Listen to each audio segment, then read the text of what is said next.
Everybody, happy Tuesday. I'm so excited to be with you all here on this wonderful Tuesday, right after we have observed and celebrated the legacy of the Dr. Martin Luther King Jr. and pre-inauguration day. It's a historic day and just a good time to have some fun, some levity as we talk about the Ready to Love reunion part one. Yeah. So if you've been watching my recaps and my reviews, I want you to go ahead and share this with someone. Also, say hello in the comments so that I will know that you are on. I want to know who's on with me talking about this, yeah, reunion, y'all. Yeah, so much happened. So much happened. So much happened. And so, if y'all are ready to chat this up with me, let me know in the comments. I'm going to share this myself. But it was interesting. It was interesting. And what I'm going to do on tonight, you all know I've been doing the highlights or been going through pretty in depth reviews of every episode for season three for Ready to Love. But what I'm going to do tonight when we talk about the reunion is I'm going to hit highlights because what we learned on part one of the reunion show was the cutting floor is filled with all the answers we have had throughout this entire season. And how do we know that? Because they kept pulling up all these never before seen, all this video footage that just made the puzzle pieces of this season three come together. And so we're going to talk about all of that, what our thoughts were about the season, what our thoughts were about this particular reunion part one. It was like bombshell after bombshell. Like I was reeling, like what? Like what? Uh-huh. And so some of the things that I thought in my mind were confirmed, some were debunked. Some of the things that I thought. So I want you all to just make sure that you share, make sure that you say hello in the comments so that I can shout you out. And let's dive into this season. So they do the whole recap of all the highlights from the season, da da da da. And so we come in, they're all beautiful. They've got their gowns on, they got their nice suits on. The guys are suited and booted. The girls are all pretty and dainty. You know, nephew Tommy makes a little joke like everybody looks like they're ready, to go to prom. And the first bombshell, which some of us that have been watching other reviews and hearing bloggers talk about it, know about this particular bombshell. But nephew Tommy says to Alicia, so we hear that congratulations are in order. And he lets the cat out of the bag that Alicia is pregnant. Yes, Alicia, who has just been on season three of Ready to Love, is pregnant. And I know this because I'm on YouTube all the time, and all of the reviewers were talking about this rumor that she was pregnant and that she was pregnant before she went on the show. Now, I don't know if she was pregnant before she went on the show, but nephew Tommy confirms that yes, she is pregnant. Yes, congratulations are in order. And she says, she's, you know, found love and she's excited, this wonderful man that she's found. And now they are expecting another child. So we find that out for those that didn't know and haven't been kind of following the stories. Yes, Alicia is pregnant. So after they give all the congratulations and we talk a little bit about that, the next thing that they talk about is Brian, Alicia, and Alex. Y'all remember that little trio that Brian had gone out on this date with Alicia and, walked her back to her room and they were supposed to be getting, together again to watch, TV and just, chill, I guess Netflix and chill. But then he sneaks by Alex's room because that's who he was really interested in, and the whole fallout from that. So they talk about that because what we learned about Brian through all of season three is he has this way with words. He has a way of never answering your question. He likes to circle around your question. And so they were talking about all the words he'd made up, how he'd been, walking and dancing around answering the questions. And we find out that Brian's still Brian. He's still the same because when Nephew Tommy was asking him point blank direct questions, what does Brian do? Brian does what Brian does, which is be evasive, not answer the question. And so we go through that whole little episode. He finally does apologize to Alex because Alex was like, I'm being vulnerable and I'm being open to you. And I never felt like I was heard. Like, like you took it seriously. You always joked about it. You never you allowed me to be open and vulnerable to you so that we could get to know one another, so that we could connect. And so he does apologize to her, I guess, for that insensitivity and for not, listening to him. But then Alex breaks out this little tidbit that she's learned after the taping of the show. Of course, she said she and Brian had talked after the show, and that there is this rumor going around that there is an alleged pregnancy. And so he's like, well, if it's alleged and we don't know the facts, then why are we talking about it? And she was like, that's what alleged means. It's a rumor. It is not, we don't know if it's true or not. And so he goes through all of that just to say that it was, fake news, that it's not true. But a part of me is like, if it wasn't true, you would have said, well, no, that is not true. Da da da da da. That whole hovering, circling thing that he always does always leaves me suspicious about Brian.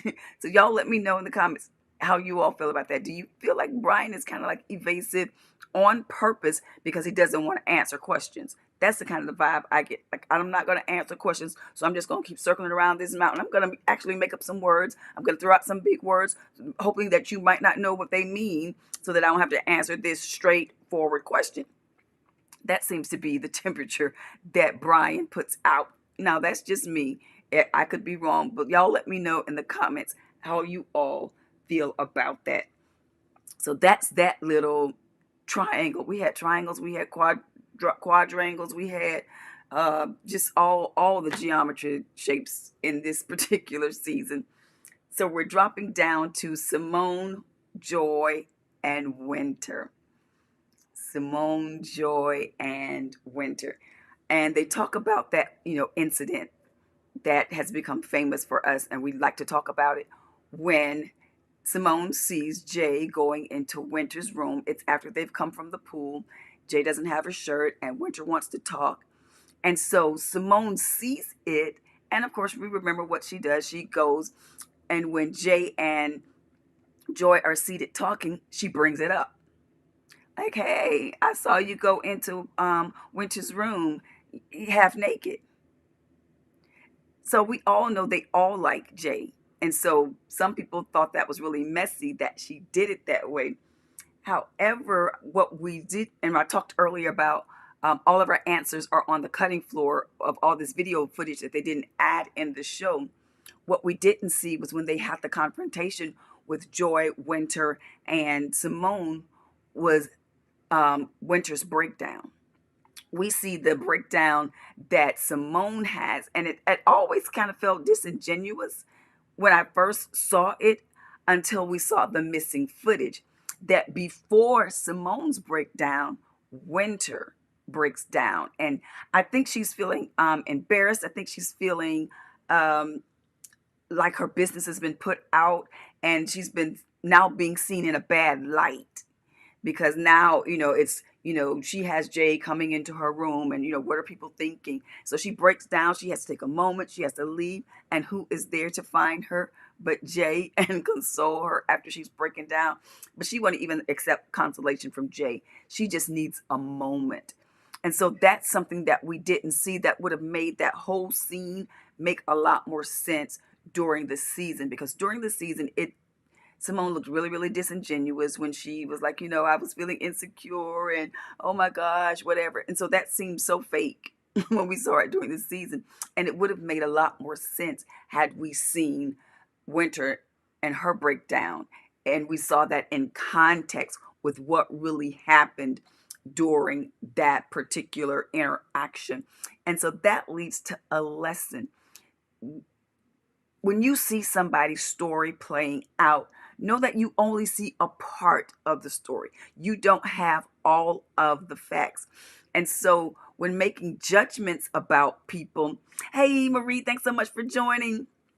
When you make judgments about people, always remember you only have a part of the story. You do not have all of the story, and you don't have the backstory about those people, what they've had to deal with in their past that may be making them react and act as they are acting. Because what we'll learn in another resurrected clip from the cutting floor is maybe why Simone was acting how she was acting. And so that put that into perspective for me, because I was kind of feeling some way about that whole little drama thing that Simone has. And Simone is just dramatic. But I was feeling some kind of way about that. But now I have some more perspective about it. And then, of course, the ladies, because sometimes ladies can be messy. They go through this whole thing about who was messy, who wasn't messy, who was messier. Was it messy for Simone to confront Jay in front of Joy? Everybody thought that was messy. But then Simone makes a really good point. Was it messy for Joy to talk about it with Winter in front of an entire group of people, instead of just saying, hey, Winter, I need to, chit chat about something that just happened? And so they both were messy. It was messy the way Simone confronted, Jay in front of Joy. She should have pulled actually Winter aside instead of even the whole Joy thing. But it was also messy, y'all, and y'all know Joy is my girl. It was also messy of Joy to not just say something to Winter, but to say something to Winter in front of all these other people. So now all these other people know about an incident that they need not have known about. Nobody needed to know about that other than the people that it dealt with. So it was messy to me on both their parts. Neither of them get a pass for that. They both did not handle that well.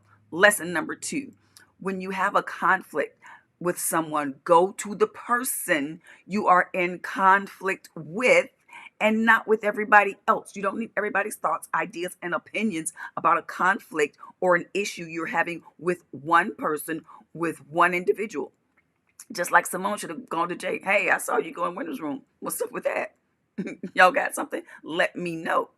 Because this is what we didn't know. Because what we do know is that Winter and Joy feel some kind of way after that about Simone. Because they think that Simone, really likes Jay. Jay's not thinking about her. But pull the footage from off the cutting floor yet once again. And what do we see? Jay has been courting Simone behind their back. They think that Simone is being delusional, with this whole Jay thing. But no, Jay has been behind the scenes talking to Simone outside, chit-chatting, conversating with her, telling her that she's in his top. See, Winter and Joy don't know this, but Simone knows it because she's experiencing it. So I think what happened when she confronted Jay in front of Joy was her insecurities coming up about, does he really like me? He doesn't, talk to me in public, but when nobody else is watching, Jay's all up in my face. And so she's having some kind of issues about, okay, you are saying to them that you don't like me, but when we're by ourselves, that's not what you're saying. And so we find out at the reunion that Jay has been playing them all. ALL. He's a smooth operator, playing them all. Now, likely he might not have been really interested or seriously interested in Simone. He was just somebody she was on the side. And he might have really been interested in Winter and in Joy. But that says something about Jay, a man that would do that with somebody's heart, with somebody's feelings. Do you really, really want to be entangled with somebody like that? That would just, people will tell you a man's a man's a man, but character is character is character is character. And character does matter. does matter. He didn't have a history with Simone. He didn't have to. Anyway, think about that, ladies, when you're dating a man. Make sure character matters. It matters. Oh, and I do want to bring this up because as they're having this heated exchange, I guess Joy's face is really showing it. And so Jay reaches over and he says, how did he say it? Relax your face. Relax. And he says it a couple times. Now I took that one way, but you could take it another way. I took that as controlling. Like, he's like, because he doesn't even look at it the first time. He just kind of hits and says, relax your face. I mean, and it could be something different because it could be like an old married couple. You know she tripping. Okay, just don't go there with her. And so I didn't really like the tone of how he said it to her, or it could have been him looking out for her, him being protective of her, him saying, "Baby, we got this. We don't have to worry about that. Don't get upset. Don't get riled up. Compose yourself. Whatever." I just particularly, because y'all know how I feel about Jay, I didn't like that. And of course, Simone goes off and she was going behind the lamp, and Joy makes the statement, "Oh, give her an Oscar or whatever." But okay, Simone is dramatic. That's just who she is, and everybody knows that's who she is. So anyway, that was interesting to me. So we go through that whole little drama, and then we drop to David. Some of you might not even remember David. He was one of the first ones to exit the show. He got in a small little confrontation with Joy. When he was talking to her, he got really demonstrative and he pointed his finger in her face. And she was like, homie, don't play that. Get your hand. Y'all, I said, homie, don't play that. How old is that? Y'all tell me in the comments. That's 10, 15 years old. I'm dating myself. But anyway, she wasn't having him putting his finger in her face. And so they went through this whole thing about that. But the real thing that I think that turned most of the women off about David was his conversation with Alicia. Alicia has young children, and she brought up this scenario. What would you see your role in a woman's life, perhaps my life, if we, get together? And what do you see your role as a father figure in my children's life? And so basically, David was like, them your kids. Because I think he was thinking, we aren't even at that stage yet for you to be asking me what would be my role in their life. I don't have a role in your life yet. So don't let me get a role in your life before you start adding children to that. And so I think that was why he kind of jumped off, like that to her. But she says, in her defense, she said she was not talking about right now, but should, they start developing a relationship, should things move forward, at that point, what did he feel a man's relationship would be for her children? His responsibility would be for her household, because she's thinking, as someone with small children, she's thinking futuristically. She's thinking, I don't have time to play around, and I want to know how you feel. I want to know what your mindset is around all of that. And so they talk through that again, and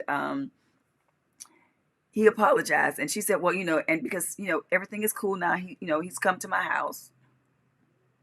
And I thought that was unnecessary, because it was almost like not sticking a claim on him, but maybe making it seem more than maybe it was. Instead of just saying, we talked about it. You don't have to say where. We talked about it and blah, blah, blah. Anywho, she let it be known that they were okay.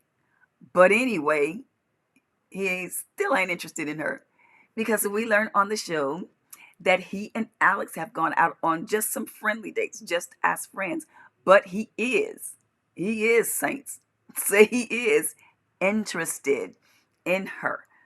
But David reminds me of a person that could be interested in you, men that are interested in you, men that will hang out with you, have fun with you, but never say anything, never profess or confess their feelings for you, never tell you, or give you any kind of indication that they want it to be more than friends.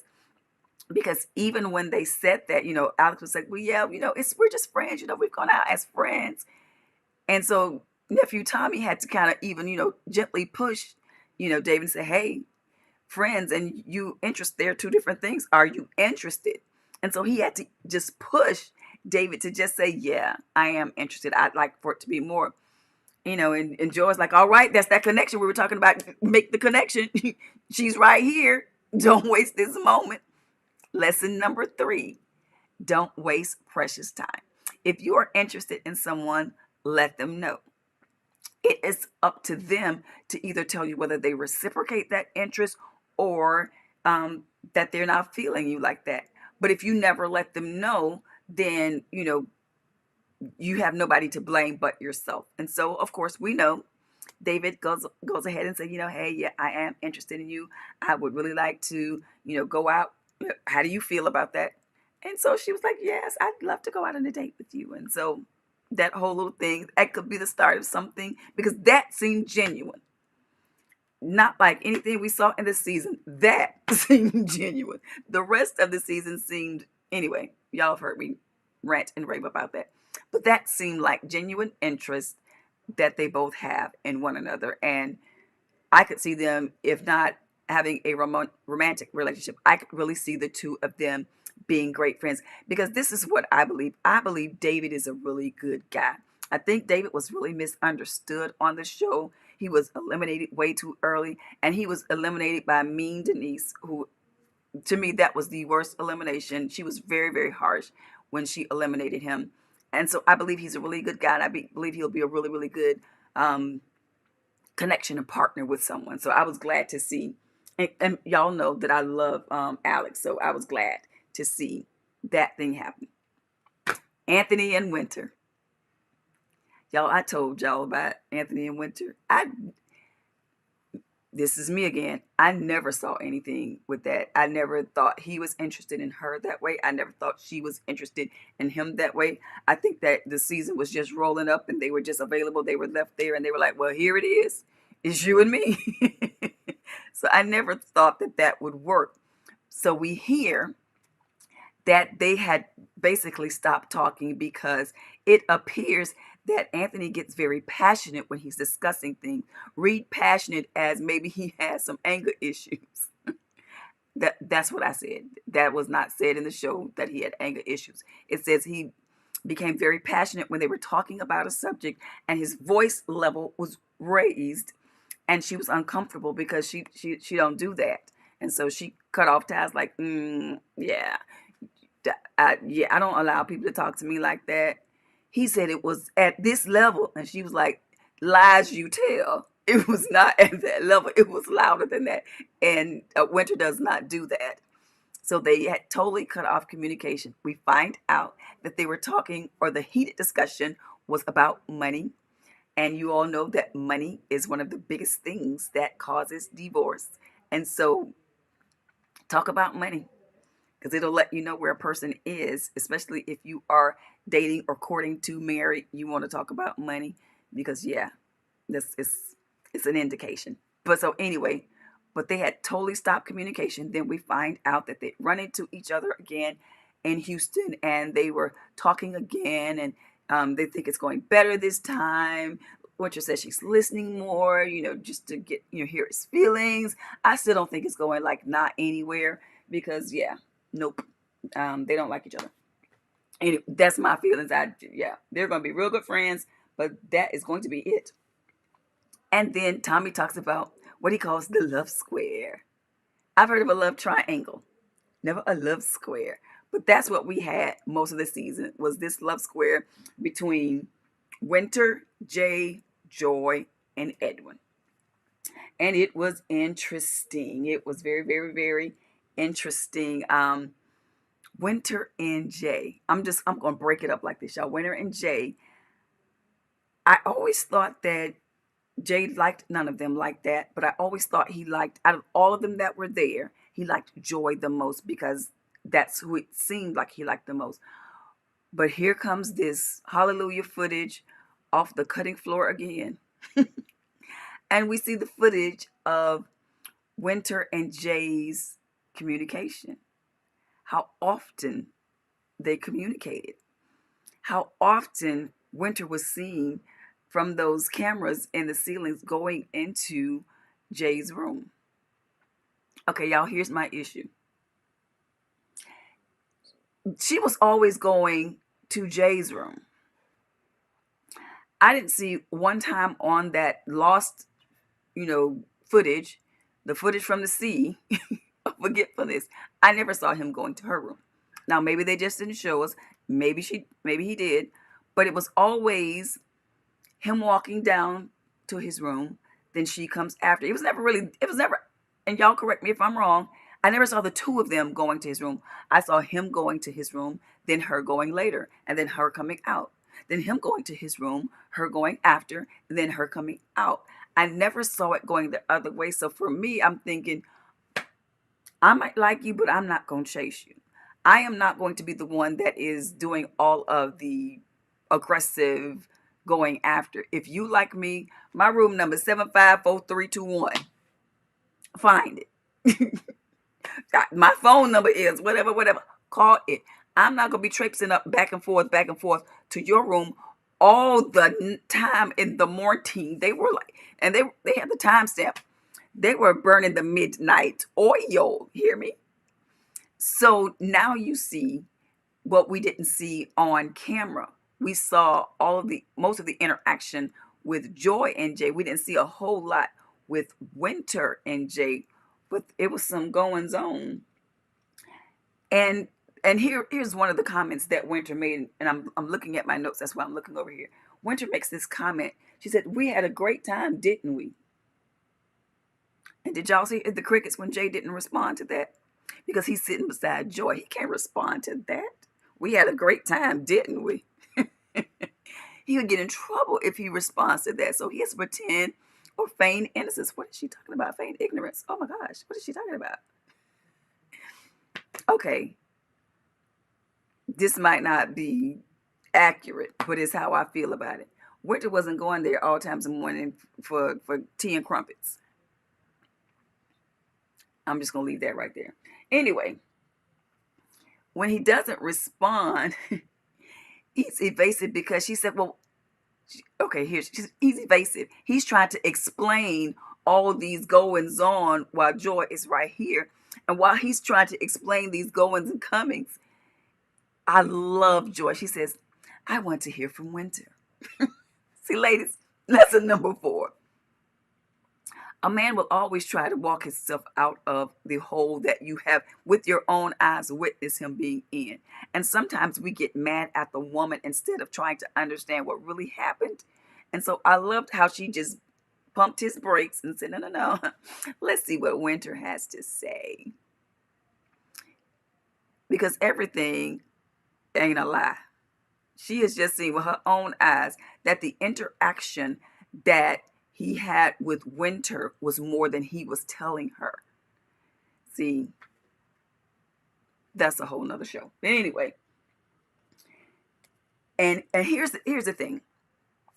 Even after Winter tells her little spiel, he still tries to throw off. He said, no, because when I came to you and I told you I was leaving, my bags were already packed. And she said, oh, okay. That whole face, that whole, okay, just told you, lies you tell. That's what that meant. Okay, lies you tell. That just told everybody watching, Jay lying.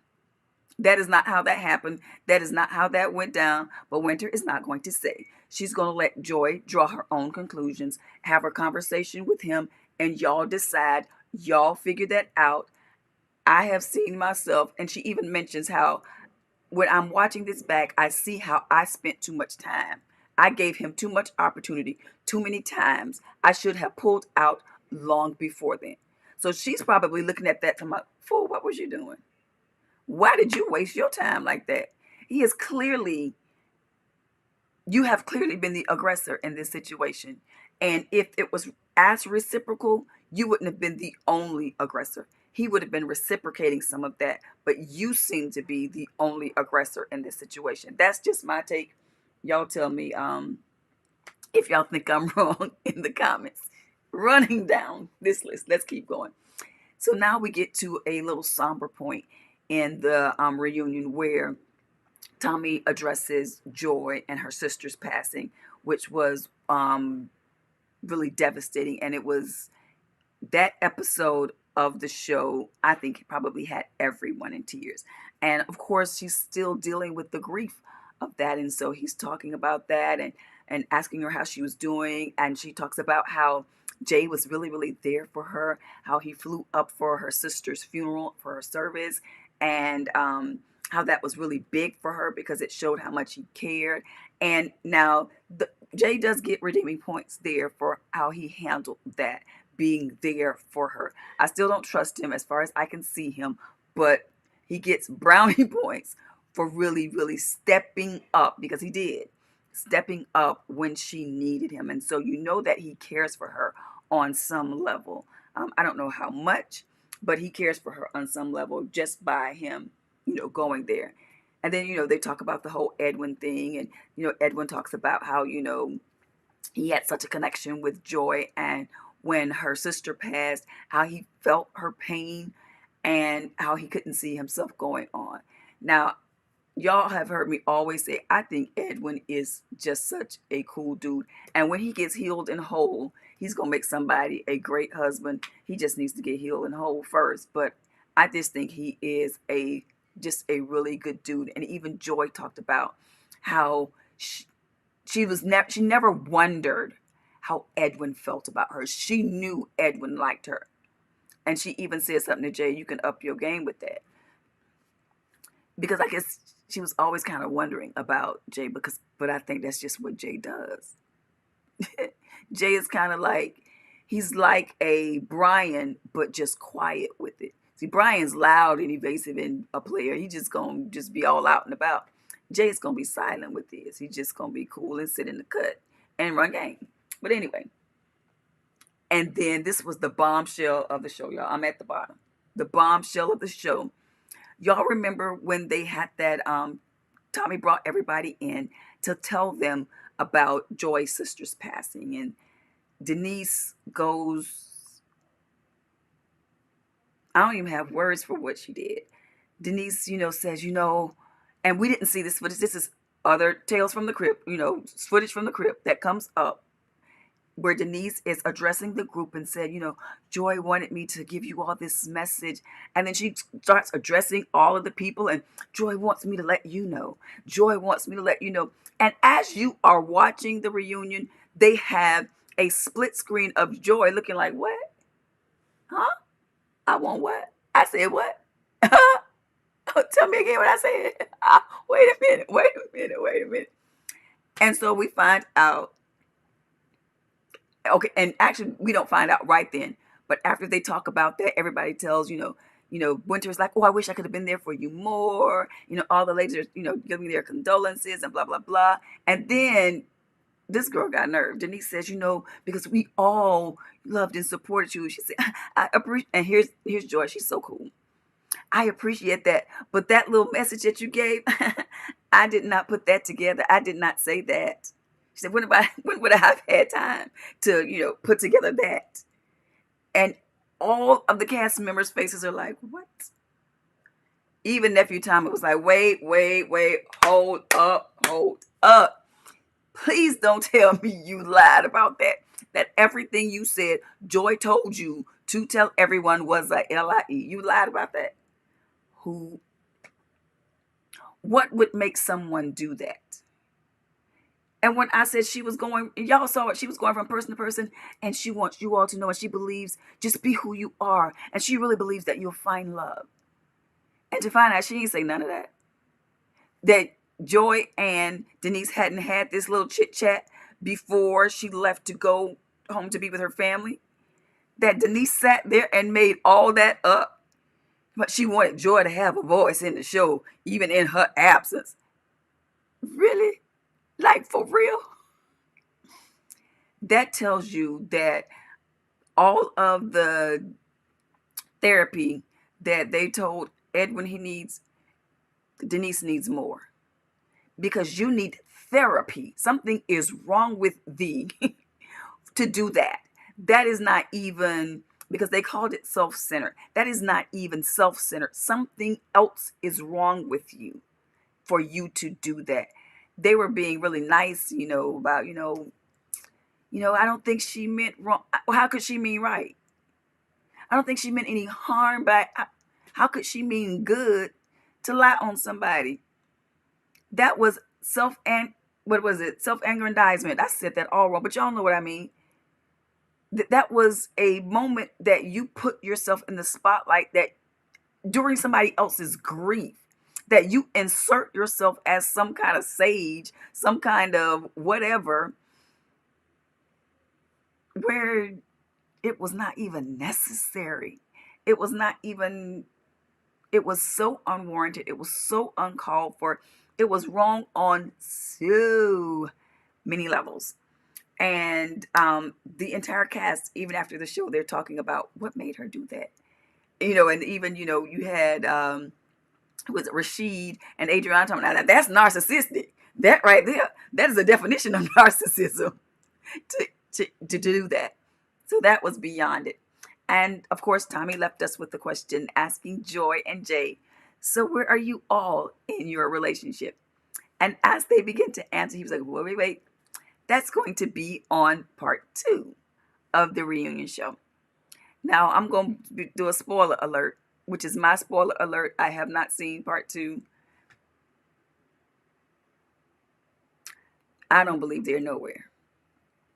They may tell us that they are somewhere, but give it 6 months.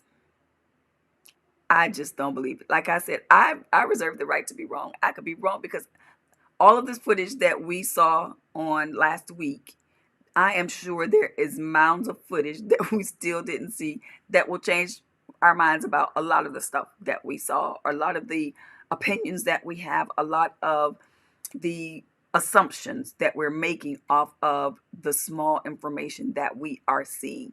But yeah, I don't think anybody made it out of this ready for love, because I don't know if anybody was ready to love or ready to love the people that were there in the cast.